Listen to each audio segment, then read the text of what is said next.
Hello and welcome to episode 1 of the Aylsham Runners podcast. It's the 25th of May 2020 and I'm your host, Lauren Stroud. On today's show, we're talking all things marathon. My first guest is Myles Hague, Chair of Aylsham Runners. Myles, how are you? Hi Lauren, I'm well, thank you. How are you? Excellent, very good, thank you. And we've also got Chris Baker with us today, fellow committee member of Aylsham Runners. Chris, how are you? Hi, yeah, I'm good, GT. Hope you two are well too. All good, thank you. Good. My first easy question for you both really is, have you both had a run or done some sort of exercise today? Tell us about it. I haven't ran yet today. We've had a walk. We went to the beach and had a little stroll as the family. Excellent. But no running yet today. Yet? Does that mean you've got something planned for this evening when it's a bit cooler?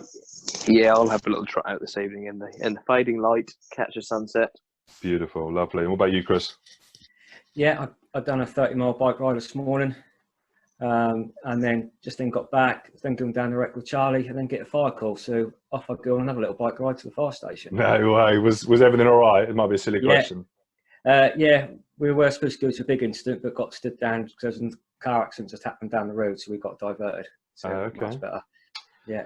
Exciting good. life of Chris Baker. Hey, that's brilliant. Okay, yeah. Well, we'll take this forward now. So let's get started on the interview. So Myles, we'll start with yourself. You did your marathon a couple of weeks back, following the Mammoth Marathon route. Tell us about your experience of undertaking that distance.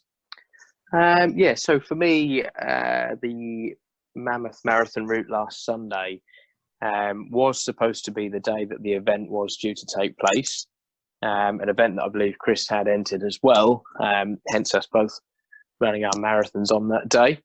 For me, it was marathon number 10. And it was nice to do a marathon on home turf. I decided earlier in the year that the training was going according to plan to complete the marathon. And then a couple of weeks out from the marathon, I pulled up with a calf strain. So it took best part of a week off before returning to running. So really didn't have the distance training under my belt to do the event in terms of the build-up of long runs that you go through during your marathon training process. So really was a battle of, can I complete this? Yes, I know I can. I've done marathons before. I have muscle memory that, it always kicks in when you go out and do a long event. Is it painful? Is it tough? Yes, it is, but you get it done. Great. Yeah, and talk us through it. So talk us sort of through where it started from, where it ended, what was the surface like, and how it sort of felt getting around those miles on your own. Well, the route was all on tarmac. Started at sea pooling. Plan was to start at about 8 o'clock in the morning, but as you know, we've got 2 young kiddies at home, so things don't always go according to plan. So I think I started about 20 past 9 in the end. From sea pooling. Very, very warm. First half of the route was relatively flat, so felt really quite nice cruising for the half marathon distance. Second half, and the hills kick in, and boy, do the hills kick in! Really, and so did the temperature. Yeah, I'm still carrying a little bit of sunburn from last Sunday. Yeah, but yeah, really lovely route. The route finishes at Sheringham High School. Obviously, the gates are closed, the school's locked up, so I couldn't tell you exactly where the finish point was, but GPS on the watch had tracked me at over 26.2 miles, so I was happy to finish. Yeah, I bet. No, that's pretty impressive. And like you say, it was obviously getting warmer throughout the day as well, so it was not great, especially a bit like today. It's pretty warm out there. So, and in terms of, again, doing it on your own, I mean, how did that feel compared to sort of, normally being surrounded by people and that kind of motivation to get through each mile? Did you notice it, or did you have support around you as well? It's funny you should say that. I've actually been speaking to a friend this week who's also a marathon runner, and he actually ran a marathon on his driveway. He lives in Lower Helston, just off the low road. And he borrowed 2 wheelie bins off the neighbours. He had 4 wheelie bins on his drive, and he ran the 26.2 miles round and round and round these wheelie bins on his driveway. His driveway is approximately 3 to 4 cars width, so not very big. He loves solo running. He hates crowds, all the rest of it. So polar opposite to me. In a marathon distance for me, he's a lot of people would tell you that your marathon starts at 20 miles. So when you've got the last 10k to go is when your marathon really kicks in. That's when fatigue is set in. People call it the wall. You get a mental and physical block, and you just have to overcome that challenge. And the last 10k is just about finishing. When you're running it solo, for me personally, enjoying crowds, it's very, very different. The encouragement and support that you get from crowds, having done London Marathon, having been fortunate enough to have done London Marathon twice, the crowds, as you may recall, Lauren, I think you've done it before, haven't you? Just once, yeah. It's phenomenal. So yeah, to run it so is really tough. I was fortunate that we had Josh, my eldest, stay with us for the week. So Victoria, Josh, Jasper and Ray were all in the car, and at varying points along the route, they stopped and they sort of gave me a shout and a cheer and some encouragement. So that helped. Good. But there were long stretches running solo. I didn't set out originally to raise any money for any charity at all, but a friend of mine from high school, his 8-year-old daughter has got cancer, and they've got a page set up for some funding. So I just shared that, and I actually I used her as a tool to aid me, really. I thought about her process, everything that she's going through, been through. And when you get a little bit tired and your legs hurt a bit, you just think, this isn't anything. There's an end in sight for me. It's completely different. Just get on with it, get it finished. And that was going to be part of my other questions, really. So those kind of, the thoughts, the negativity sometimes we get when we're running, and how hard it feels. But you obviously were able to turn that into that positivity, the cause for why you're doing it. And like you said, the fact that there's going to be, you're going to have a finish, you're going to get some food and drink, life gets back to normal. So I suppose you using that to your advantage as well. Yeah, absolutely. 3 days recovery and you pretty much return to normal. Albeit you're perhaps a little bit slower and you should rest physically for longer because you've drained so much. But life has returned to normal within 3 days, where it's completely different, obviously, for other people and what they endure. So I just look at it as I say, you've probably heard me before many times. I've said to people, running is relative. It really is relative. It's all about the individual. So people may say that I'm a better runner than them, but I'm no Mo Farah. So you have to look at it from your own perspective and what you can achieve, and that the end goal is always in sight. You've got a finish line. That's all you've got to get to. Absolutely. Good stuff. Okay. There's a few other things I'd like to come back to in terms of your marathon, but I'm going to bring in Chris at this point. Chris, talk us through your marathon. Again, where, when, why? Talk us through it. I started back last year, to be fair. I was just to see advertising for the Mammoth Marathon. And yeah, at the time it sounded good. Sort of spoke to Lucy. She said, yeah, she'll do the half marathon. And she said, oh, you do the full marathon. Talking about it, it seemed a good idea at the time. And then obviously, you forget about it for a little bit. And then all of a sudden you think, shit, I need to start doing some training. Yeah. So then obviously, yeah, wasn't sure what to do because I haven't really been running for that long. So then I sort of spoke to Myles, and he kindly gave me a plan. So yeah, that was going accordingly. Followed the plan quite nicely. Had a couple of rest days, done a little bit on the other days, but then obviously we had the COVID-19 kick in, and then I sort of took a back step on the plan. But I've been running every day since I stopped the plan, and then I thought, you know what, I'm gonna give it a go to see how far I can go and see what happens. So where did you start from? Where did you end? Well, I started from front of my house. Yeah. I left about just after 7 o'clock in the morning. So I knew it was going to be a bit of a hot day, and obviously heat didn't bother me, but I thought earlier I get out the better. Definitely. So quite fortunate, stepson Charlie, he came out with me, but he was on his bike, and obviously he just biked off and kept in sight. And I just then finished on the Marriotts Way just before Gatekeeper's Cottage on Sankins. Okay. So I sort of went all the way along the Bur Valley rail line to Buxton, and then across the Buxton, across the Dudwick Farm and the fields there, come on to Stratton Straws and Hainford. Made my way through to St Faith's, and then sort of Horsford, picked up the Marriott Way from there and home. I did go out the week before on the push bike just to ride it to see what it's like, but took a wrong turn and ended up doing 32 miles. So I thought, yeah, I'm not going to run that far. No. But Next yeah, time. that was, yeah, maybe next time. But yeah, so it was quite good. And sort of, as a first time marathon runner, wanted to do like 5 hours or under, just under. And I did it in 4 hours 23, you know, so which I was pretty chuffed about. 4 hours 23, very good. Yeah, and obviously there's a little bit on the road, but only about 4 or 5 miles on the road, and the rest of it was on like Marriott Way or sort of bit of trial running. Absolutely. And Myles, remind us what your time was in the end for your marathon. Including the stops, marathon time was 3:55. That's right, 3:55. So, and Chris, I was going to ask you, I mean, how much do you think your marathon was physical? How much do you think was mental? It sort of changed along the way, to be fair. You know, the first couple of miles, I was loving it. I sort of had in my head, you know, 8.5 minute miles, I need to slow it down, but I tried to go slow and couldn't.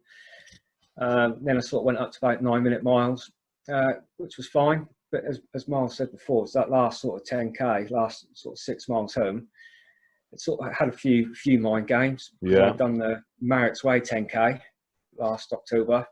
I sort of done that in 40 minutes, and then you get there and you think, oh, 40 minutes on home. But it's like, don't be stupid. You'd now run 20 miles. You're not going to be that quick. But yeah, it sort of took it out on me a little bit on the Marriott Way. Obviously, sometimes I had to stop because obviously people coming, people wouldn't stop. So we had to get the stinging nettles and wait for them to come by and then carry on. But yeah, it's quite mentally. You know, when I was going around, I wasn't thinking about it. So I knew if I keep thinking about it, you know, I'm not going to get there. So I just knocked a mile off at a time. You know, felt pretty good, and yeah, sort of quite chuffed that I kept to it and done it. Yeah, no, I mean, like I said, very, very impressive to do these things, but you know, on your own, and yeah, it's got some different challenges, hasn't it? So, do either of you use music as part of that? You know, part of that sort of trying to distraction, if you like, as you go around. Not really. No, obviously, stepson Charlie was going to take his speaker. He was going to pump some music out as we're going along, but no, and then he left it here and we didn't. So yeah, no. Sometimes I do run to music, but sometimes I find that put me off a little bit. Yeah. And so yeah, it was just running, just sort of saying more to people as we sort of bumped into people along the way. Yeah, a bit more sociable. What about you, Myles? Do you tend to use music to distract? Yeah, no, I don't really use music at all running. It's very rare that I'll stick headphones in my ears. Sometimes if I need to zone out, then I'll put music in, so I'm not even thinking about anything else in the world, just relaxing, enjoying the music and running at tempo. But no, not in the marathon, no music.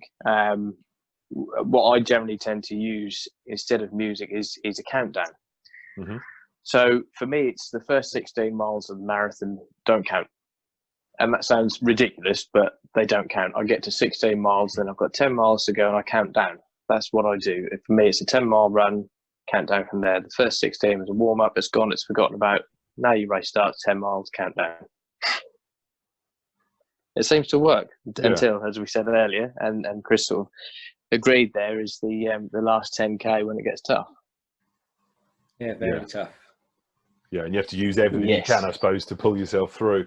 And just on that, in terms of what you do use to pull yourself through, obviously we know that the longer distances that we do, the more energy needs to be replenished, and obviously hydration is important. So again, bearing in mind that you didn't have the usual sort of stops on a normal sort of route, how did you both cope with that? What did you sort of take with you? What do you use to share with other runners in terms of getting that energy back on board and how you keep yourself hydrated? For me, nutrition-wise, I've used a product called Talk for many years now. I'm particularly fond of their raspberry ripple gels. They can be quite sickly. You generally need to wash them down afterwards, but the flavour is just lovely. It's just something completely different. And what I also had was I had my bag on my back with a bladder in there. It's a 1.5 litre bladder. Yeah. And in that I had my High Five citrus flavour energy tabs, 2 of those. So that's your electrolytes, that's your hydration sorted. I went through the bladder, and I went through a 300 ml soft pouch bottle that I had in a front pocket as well, which was just water. So 1,800 millilitres of fluids taken in 3 hours 55. When we talk about fueling for a marathon, people use all sorts. Originally, back in the day when I first started running, the recommendation was jelly babies. Yes. You know, it's just for that quick sugar fix, but they can be quite difficult trying to chew those whilst you're running. And then sort of gels kind of took over. But to put it into perspective, at the end of the marathon, I burnt 2,800 calories. So yeah, that's the reasoning for the fueling behind it. You have to sustain your natural glycogen levels in your body. Will see you run for 90 minutes, an hour and a half, before they then start to really deplete, and that's when you need to then start fueling. So you look at the elites. Yeah, I was going to say, did you time when you took on either the water or the energy? Did you do that in mileage or in time, or just when you felt you needed it? Fueling for me, so the gels, I generally tend to take those at mileage intervals. I took 4 gels with me. I have taken 6 on previous runs, but I'd had a good breakfast. And I'd eaten well the night before, so I knew that 4 gels would see me through. So it really was towards the latter stages. First gel, I think I took it about 14 miles, and then it was, what did I do, 14, 18. I think I was then about 21 and 23 miles that came closer at the end, because with your gels, but basically you can absorb, it's 90 grams, I think 90 milligrams of carbohydrates per hour, 90 grams.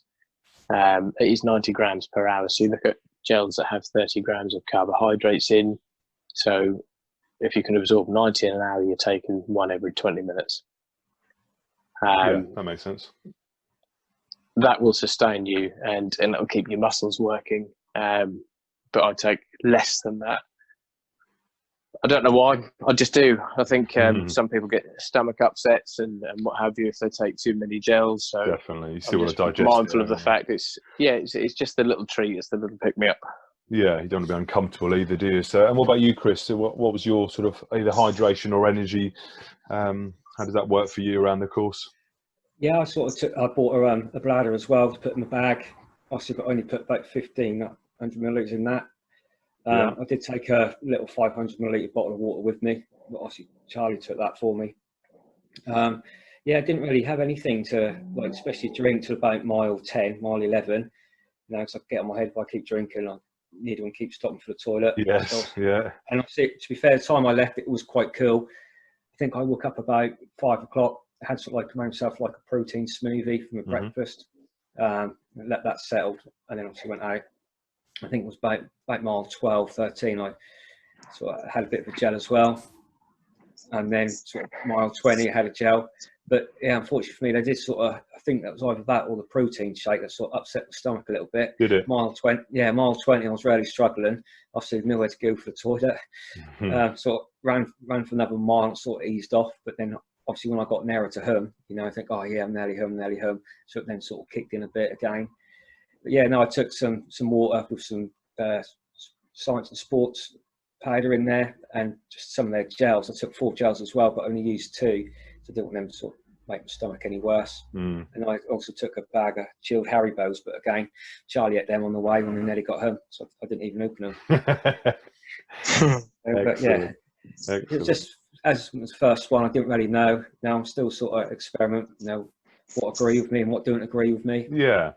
So yes, I'm still working things out, and I suppose that's good, isn't it? That's good, a good learning curve. And I suppose for others that are listening to this, that, you know, you've got to find out what works for you, haven't you? In terms of is it a product, how much you take on, do you try something new, when do you do that?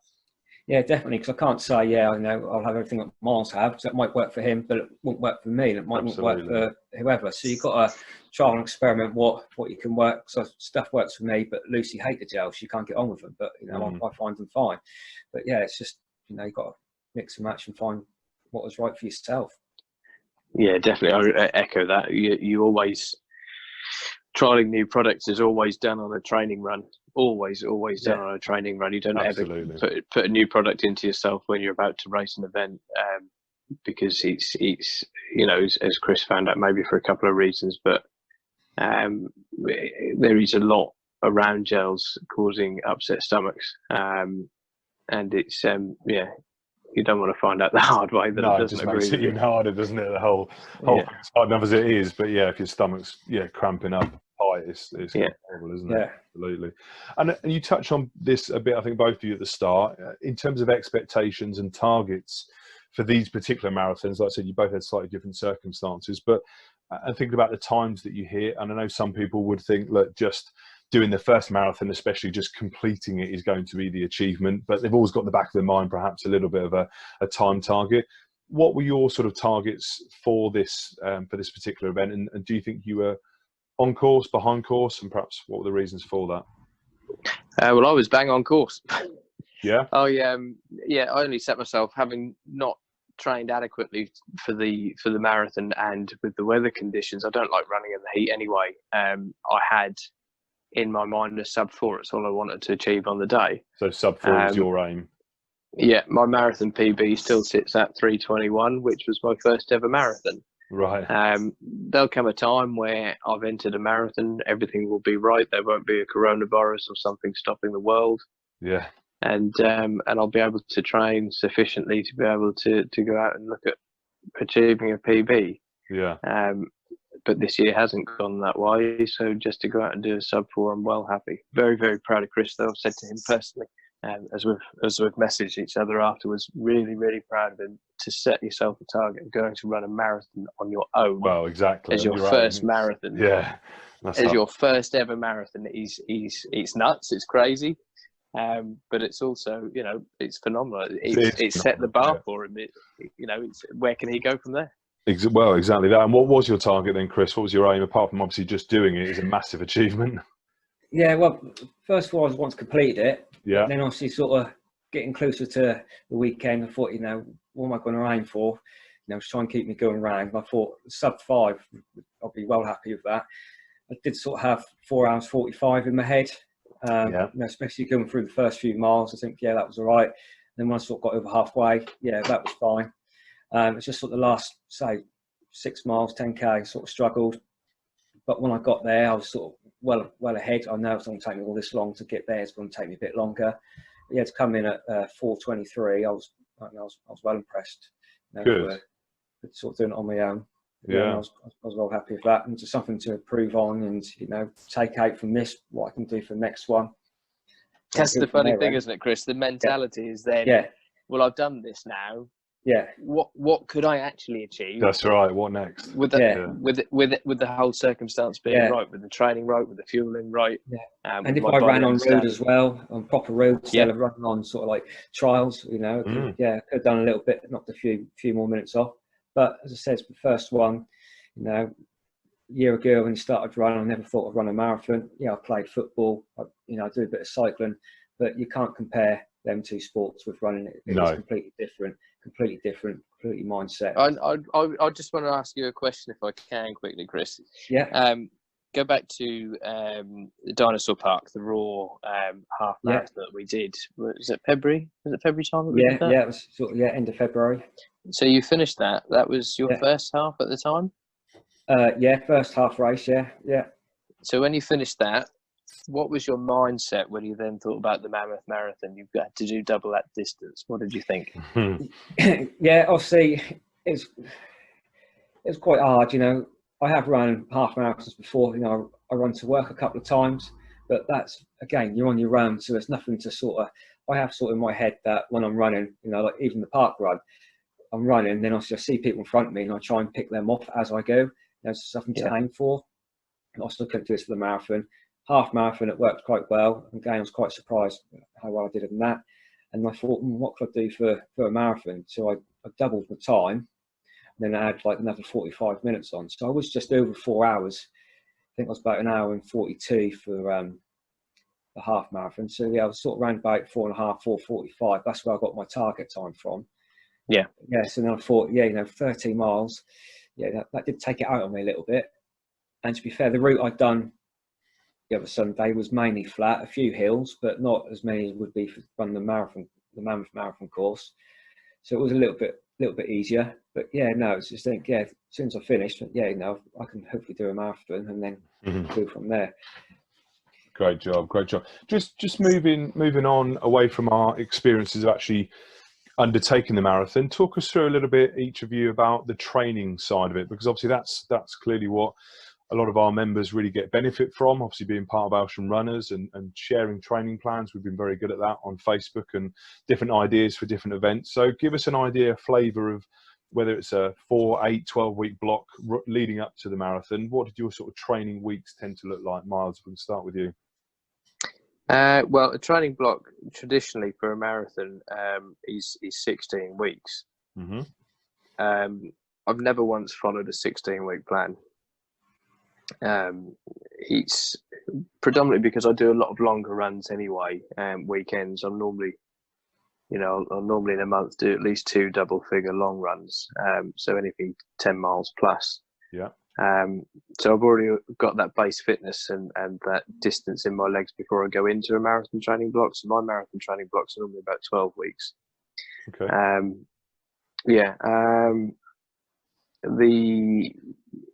Obviously this one didn't happen as it was supposed to. It started off really well earlier in the year, and then the coronavirus situation occurred, and you just you lose the motivation, you lose the mindset to go out and run a long solo run at the weekend.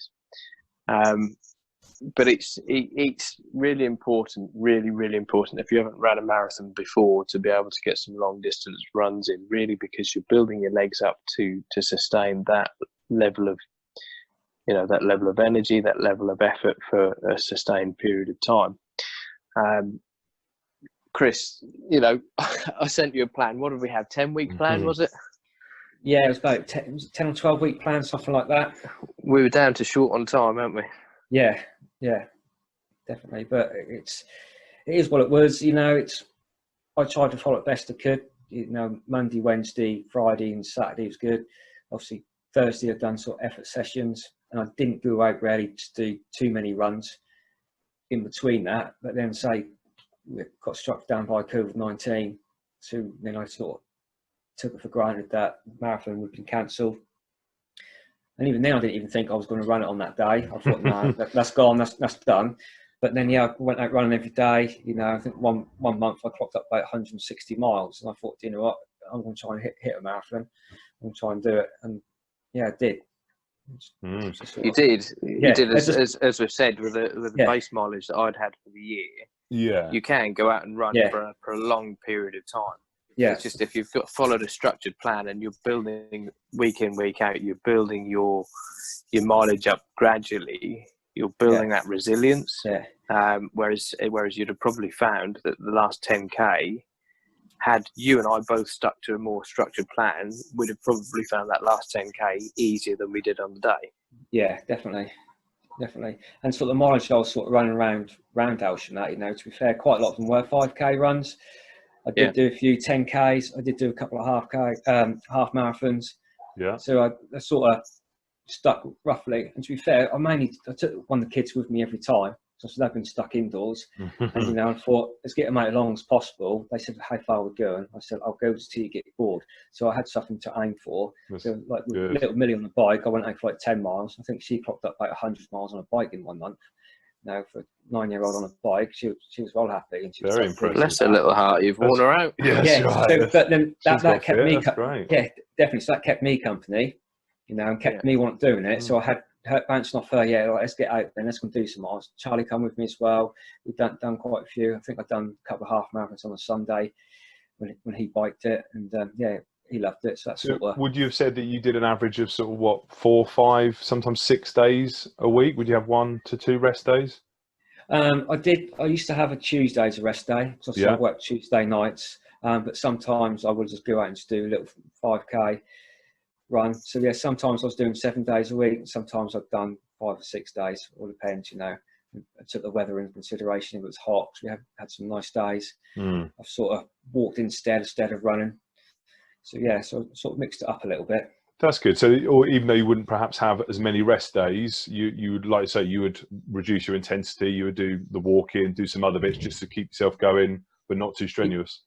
Yeah, definitely. And obviously, if I knew the marathon was going ahead, I would have definitely sort of stuck to the plan, and went like that. But yeah, because I knew it wasn't, I sort of just did a little miles and thought, you know what, actually, I'm going to give it a go to see how I go. And if I didn't do it, then there's a learning curve. You know, I can just work out where it went wrong, what went wrong, and then take that into next time I do it and go from there. And that's important, isn't it? You learn from it. Yeah. Think, what could you've done more of? What, you know, avoiding injury, which, you know, there's lots of different things we can talk about on future podcasts. But yeah, like I said, definitely improving next time, I guess. Yeah, and try not. One of the worst things you could do is beat yourself up for it. You know, if you wanted to get that PB and you didn't quite do it, yeah, but unlucky. Don't worry about it. Don't beat yourself up.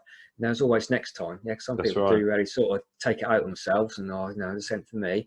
But you know, you just run a marathon. Yeah, unfortunately, you didn't get your PB, or you did. But if you didn't, you know, don't worry. You'll be able to get it next time. Just work that little bit harder. Just change your plan a little bit and go from there. And how's as I said to you, didn't I, Chris? Yeah, go on. Sorry. As I said to Chris, you know, it's the fact that he's ran 26.2 miles. Less than 1% of the global population will run a marathon in their lifetime.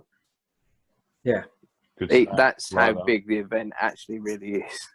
So you have to be hugely proud of the fact that you've just finished it, let alone anything else. Yeah, definitely. And then you start to think forwards and plan. Okay, what am I going to do for the next one? And you know, if you decide to do another one this year and it's an unofficial event again, you now know that if you stick to a structured plan and build your distance up, the resilience will grow within you, and you'll be able to run that distance faster. You will. Yeah, definitely. Yeah. And what about your motivation post-marathon for both of you? How's it been since completing the events? Yeah, I haven't really done. To be fair, I've been at work. I haven't really ran this week or last week. You know, Monday. Sort of got home. Didn't want to sit down, so I didn't want to stiffen up. So went out on a couple of walks. Sort of banged out about a 2 mile and 3 mile walk that night as well. So I can't sit still. I always got to do something. But then Monday, Tuesday, I've done a couple of walks. Wednesday, went on turbo trainer. So I have done something every day of the week. Was going to start running today, but then when my mate said, "Oh, do you fancy coming out getting the road bike out and going on a bike ride?" So I said, yeah. So then I do a couple of runs this week with the relay race on Sunday. And then I've got a little plan, you know, for a bit of speed work for the next 8 weeks and go from there. No, that's great. And Myles, same question to you, motivation-wise. Yeah, for me, it's always a couple of days rest. It's the first 3 days. It's the Monday, Tuesday, Wednesday are the worst days. As Chris will know with the quads, trying to get up and down stairs, it's not a comfortable or pretty process. You kind of, for me personally, I'm hanging off the banister just to get up and down the stairs. It's hilarious to watch.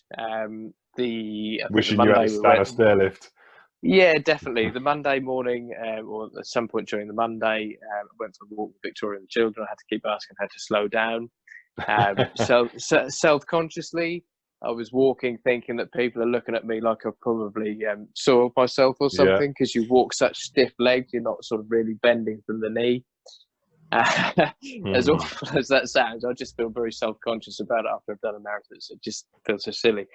And then on the Tuesday, I went for a 9.5 mile bike ride. Did the same thing on the Thursday.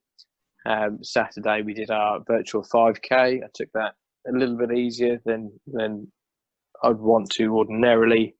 But it's there. It's back in the legs. Slight fatigue, but they were okay. Good. Heart rate still felt like it was up a bit. Although actually, when I looked at my stats afterwards, it wasn't too bad.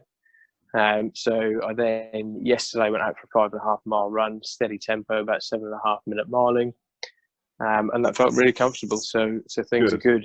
But recovery time is pretty short, really, for me.